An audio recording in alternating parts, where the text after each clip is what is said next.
माता दी सभी को शारदीय नवरात्रा की बहुत सारी शुभकामनाएं। नवरात्रि में 9 देवियों की पूजा होती है, अर्थात इन 9 कन्याओं की पूजा होती है। नवरात्रि में कन्या पूजन से सभी प्रकार के दुख दर्द दूर होते हैं और सभी प्रकार के दोष जैसे पितृदोष, राहु दोष का समापन होता है। घर में सभी सदस्यों के जीवन में सुख ही सुख की वृद्धि होती है तथा घर में खुशियां ही खुशियां आती हैं। सुख शांति और समृद्धि में वृद्धि होती है। पौराणिक कथा के अनुसार देवराज इंद्र ने ब्रह्मा इंद्र से भगवती देवी को प्रसन्न करने का उपाय पूछा था। तब ब्रह्मा जी ने देवी को प्रसन्न करने के लिए कुमारी पूजन बताया था। इसलिए नवरात्रा में देवी माँ को प्रसन्न करने के लिए कन्या पूजन किया जाता है, जिससे घर में सुख शांति बनी रहती है। प्रिय भक्तजनों, आप सभी का अपने YouTube चैनल आत्म प्रेमी पर हार्दिक स्वागत है।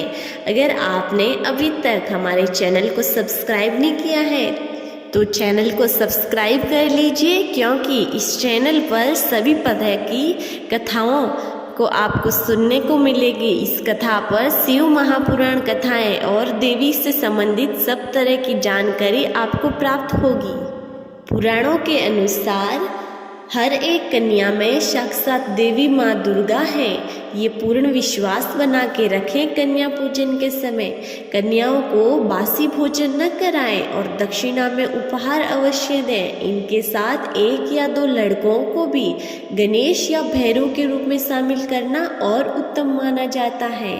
जैसा कि भक्तजनों हम सबको पता है, इस बार शारदीय नवरात्रा में माता रानी हाथी पर सवार होकर पृथ्वीलोक पर आई है। और जब जब माता रानी हाथी पर सवार होकर पृथ्वीलोक पर आती हैं, तब तब चारों तरफ खुशियाँ ही खुशियाँ फैल जाती हैं। चारों तरफ हरियाली ही हरियाली हो जाती है और लोगों के जीवन में खुशियाँ ही खुशियाँ आने लगती हैं। इस वर्ष जो शारदीय नवरात्रि हैं वो बहुत ही शुभ माने गए हैं। इस बार शारदीय नवरात्रि 15 अक्टूबर से शुरू हुए, जो कि 23 अक्टूबर तक रहेंगे और 24 अक्टूबर को दुर्गा विसर्जन होगा। जो लोग घर में माता रानी की और कलश की स्थापना करते हैं, उनका विसर्जन 24 अक्टूबर को होगा। प्रिय भक्तजनों, जैसा कि आप सभी को पता है, नवरात्रा में नवमी और अष्टमी को कन्या पूजन किया जा रहा है। इस बार अष्टमी तिथि रविवार को है, जबकि नवमी तिथि सोमवार को है। इस बार नवरात्रा में आप अष्टमी और नवमी को कन्या पूजन कर सकते हैं और इस शारदीय नवरात्रा में आप कन्या पूजन अवश्य करें। आप पर माता रानी की कृपा बनी रहेगी और कन्याओं को भोजन कराएं। शास्त्रों के अनुसार कन्या भोजन को अत्यंत शुभ और लाभकारी माना जाता है। शास्त्रों के अनुसार नवरात्रि को माँ दुर्गा पूजा तथा कन्या पूजन करने से अत्यंत लाभ की प्राप्ति होगी। आपके और आपके परिवार के सभी सदस्यों की कुंडली में जितने भी दोष हैं वह सभी समाप्त हो जाएंगे। नवरात्रि में कन्या पूजन सर्वप्रिय है। कन्याओं के रूप में माँ दुर्गा स्वयं आपके घर पर आकर भोजन करती हैं। ऐसा माना जाता है कि माता रानी भक्ति और उपासना से प्रसन्न नहीं होती हैं जितनी की कन्या पूजन से होती है। नवरात्रि में छोटी छोटी कन्याओं को माता रानी का स्वरूप माना जाता है। कन्या भोग लगाया जाता है तथा उन्हें खुश किया जाता है तथा वे बदले में आशीर्वाद देती हैं। कन्याओं को प्रसन्न करने के लिए उन्हें उपहार दिए जाते हैं। ऐसा माना जाता है कि यदि कन्याओं को कोई उपहार दिया जाए और वह खुशी खुशी स्वीकार कर ले तो माता रानी खुद प्रसन्न होती हैं। ऐसा माना जाता है कि माता रानी उस भेंट को स्वीकार कर लिया है और आपको आशीर्वाद दिया है और जो कुछ भी आपने नवरात्रि में माता रानी से मांगा है वो माता रानी ने आपका पूरा कर दिया है। आपकी सभी प्रकार की इच्छाओं को माता रानी ने पूरा किया है। नवरात्रि में कन्या पूजन को साधारण नहीं माना जाता है। ऐसा माना जाता है कि जितनी बार आपने गंगा स्नान किया है और जितना आपने पुण्य और धर्म किया है उतना ही फल आपको एक बार कन्या पूजन से मिल जाता है। अगर कन्या पूजन के दौरान कोई कन्या कम रह जाती है तो उसकी जो थाली और पूरी हलवा चन्ने होते हैं वो किसी मंदिर में दे आए या फिर किसी बार किसी कन्या को दे दे। नवरात्रि में 2 वर्ष से लगाकर 8 वर्ष तक की कन्याओं का पूजन किया जाना चाहिए। अष्टमी और नवमी को कन्या का पूजन कर उन्हें उपहार देना श्रेष्ठ माना जाता है। अगर आपको ऐसा मौका नवरात्रि में मिले तो उसे हाथ से मत जाने देना। हो सके तो कन्याओं को निमंत्रण करें और वो कन्याओं का हाथ पकड़ आप उन्हें घर तक लाइए। जब नवरात्रि में कन्या पूजन के लिए कन्याएं आपके घर आए तो सर्वप्रथम उनके पैर दूध और पानी से धोने चाहिए। खासकर घर के पुरुषों को कन्या के पैर धोने अवश्य चाहिए। माता रानी बहुत खुश होती है। इसके बाद घर की कोई साफ जगह पर बिछौना बिछाकर बैठाना चाहिए। उनके माथे पर अक्षत कुमकुम और फूल लगाना चाहिए। फिर उन्हें भोजन के लिए बैठाना चाहिए। साफ सुथरी थाली में खाना उन्हें परोसिए। लेकिन एक बात याद रखना, आप उनकी थाली में कभी भी 3 पूड़ियाँ एक साथ नहीं रखें। ये शुभ नहीं, बड़ाई अशुभ हो जाता है। 3 पूड़ियाँ या 3 रोटियाँ मरने वाले व्यक्ति के लिए अलग से निकाली जाती हैं या फिर जेल में कैदी को दी जाती हैं। कन्याओं को हमेशा थाली में 2 रोटी रखें, इसके बाद 1 या 2 रखते जाए।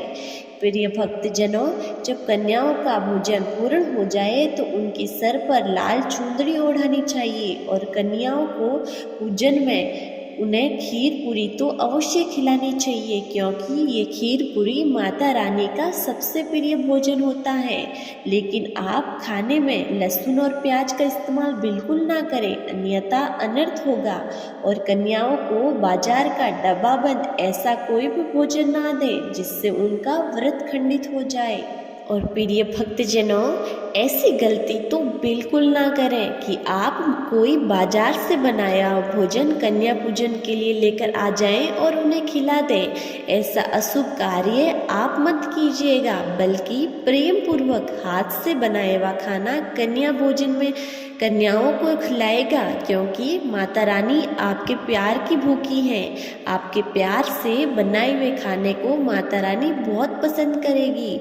माता रानी को घर का बनाया हुआ खीर पूरी बहुत पसंद है, इसलिए आप घर का बनाया हुआ खाना ही खिलाएं, बाजार से लाया हुआ खाना नहीं। और प्रिय भक्तजनों, आप इस बात का जरूर ध्यान रखें कि आप जिस बर्तन में कन्याओं को भोजन कराते हैं वह स्टील का होना चाहिए, प्लास्टिक का नहीं, क्योंकि प्लास्टिक के बर्तन बहुत सारी प्रदूषित चीज़ों के बने होते हैं या जानवरों की हड्डियों से बने होते हैं। इसलिए अपने स्टील के बर्तन में ही कन्याओं को भोजन कराएं। और अगर नवरात्रा के बीच में कोई शुक्रवार दिन पड़ जाए तो कोई खट्टी चीज़ मत खिलाना कन्याओं को, क्योंकि शुक्रवार का दिन माता संतोषी को समर्पित है और माता संतोषी को ये चीज़ें बिल्कुल पसंद नहीं है, नहीं तो घोर अनर्थ हो जाएगा।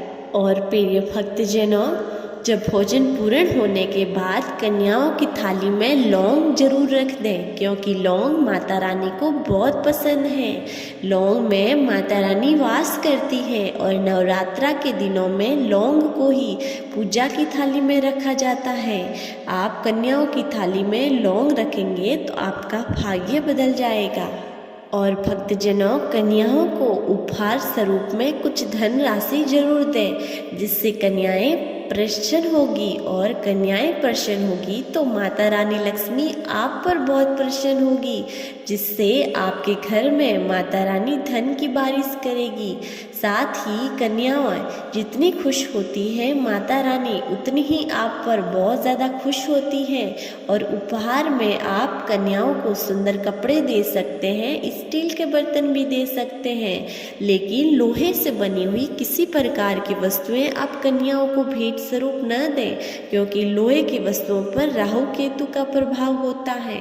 और भक्तजनों, जब कन्याएं भोजन करके आपके घर से वापस प्रस्थान करें तो उनके पैर जरूर छू लें और आशीर्वाद मांगें और आपकी जो भी इच्छा है वो प्रकट करें। माता रानी आप पर खुश होकर आपकी सारी इच्छाएं पूरी करेगी और आप पर आशीर्वाद बना के रखेगी। तो प्रिय भक्तजनों, ये थी कन्या पूजन से संबंधित सारी जानकारी। मुझे पूरी उम्मीद है आपको बहुत अच्छे से समझ आई है और आप इन बातों का पालन जरूर कीजिएगा। और आपको जानकारी पसंद आई है तो इस चैनल को सब्सक्राइब जरूर कीजिएगा। इस पर इस तरह की जानकारी आपको हर रोज़ मिलती रहेगी और आप इस चैनल को लाइक कीजिएगा।